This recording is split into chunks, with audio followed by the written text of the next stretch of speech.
भाई क्या नाम है आपका? हमारा नाम बॉबी है। अच्छा। हमारे मित्र ने हमारा मित्र गोपाल सिंह जो शौचालय में जॉब करते हैं, अच्छा। उनका हमारे पास फ़ोन आया कि बॉबी भाई आप वहाँ पे चले जाइए। हाँ। वहाँ देखिए चौधरी साहब है ना, बंद हो गया जीआरपी में। अच्छा। कोई बैग एक चोरी हो गया। ठीक है, तो मैं वहाँ पे पहुँचा शौचालय पे। मैं कहीं फंसा हुआ था, मैं जैसे पहुँचा 10-15 मिनट में। पहुँचने के बाद में शौचालय पहुँचे। शौचालय से हमने जानकारी लिया कहाँ पर है, तो बोल रहा है जीआरपी थाने। जब हम जीआरपी थाने के पास पहुँचते वैसे गोपाल आ गए। गोपाल के साथ में मैं स्वयं गया अंदर, स्वयं गया बात करने। फिर हमने उनसे, एक साहब थे जिनका नाम है पांडे साहब, इंस्पेक्टर साहब की शायद गाड़ी चलाते हैं। अच्छा। मुझे जानकारी जो प्राप्त हुई। उसके बाद फिर हमने उनसे बात किया कि भाई साहब क्या दिक्कत है क्या नहीं। तो बताया उन्होंने कि ये बैग चोरी का मामला है।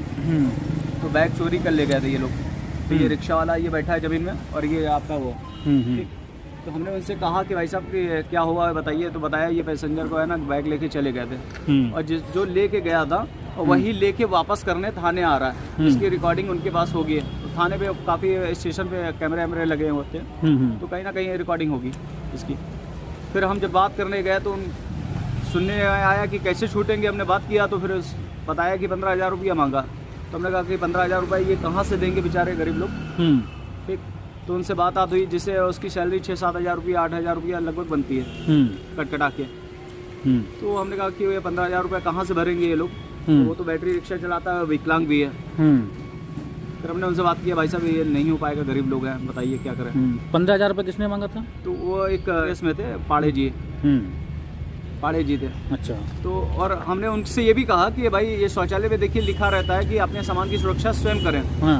और अंदर शौचालय में अंदर भी हमने कीलें लगा के रखी है कि कील पे अपना बैग है अपना टांग लीजिए। और सबको बताते भी हैं कि अंदर वो लगी है, कील लगी है, अंदर आप है ना टांग लीजिए भैया। तो आप यात्री मानते नहीं है और मिसअंडरस्टैंडिंग हो जाती है, कोई भी किसी का बैग उठा ले जा सकता है। ठीक।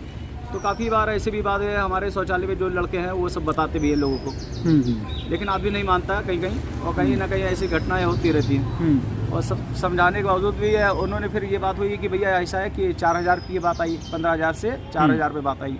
अच्छा। 4,000 पे बात आने के बाद बोले इंस्पेक्टर साहब से जाके पूछते हैं। तो प्रभारी साहब के कक्ष में हम भी गए साथ में, गेट तक के गए, ये अंदर गए, अंदर से बाहर निकल के आए।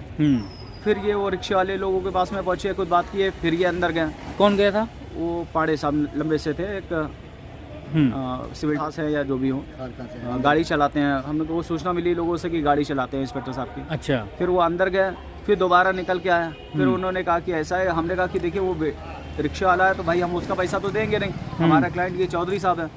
तो चौधरी साहब को कैसे हम, भाई इतनी कमाई नहीं है उनकी, बताइए क्या करें। तो फिर ये हुआ कि 2,000 रुपया दे दीजिएगा। तो हमने कहा 2,000 रुपया नहीं दे पाएंगे हम, पैसा है नहीं, और उसका है ना 2-3 दिन की तनख्वाह समझ लीजिए हो जाएगी। तो उनको 1,000 रुपया हमने दिया। अच्छा। हाँ। इनको दिया हाथ में? हमने उनको दिया पांडे साहब को। अच्छा। लंबे रेस में थे, उनको दिया। तो ये कहाँ पे तैनात है? ये जीआरपी थाने लखनऊ में। अच्छा। और उनके साथ एक मौर्या साहब भी थे। अच्छा। हाँ। उन्होंने भी कहा कि आप पुलिस को मतलब नहीं समझ रहे हैं ना, पुलिस है ना गांजा रख के है ना बंद करवा सकती है, भेज सकती है, स्मैक में भेज सकती है। और दूसरी बात ये, आप गाड़ी लेके आते हो, खड़ी कर देते हो, तो हमने कहा जहाँ पार्किंग में लगाते हैं तो हमारे पास पर्ची मिलती है। और जब अगर कहीं भी खड़ी कर दिया तो कहीं जाते तो पुलिस के पास, हम क्या भाई जब भी चोरी हो जाएगी पुलिस के पास जाएगा, पुलिस को ढूंढ के थोड़ी दे देती है। तो फिर आपने कितना पैसा दिया अभी तक? अभी तक कि हमने 1,000 रुपया उनको दिया। अच्छा। 1,000 लिया, और उन्होंने कहा कि 500 रुपया और मांग रहे थे। तो हमने कहा कि देखिए अभी है नहीं, सुबह का समय है, इसलिए शाम को अपना ले लीजिएगा, देख लीजिए भाई साहब।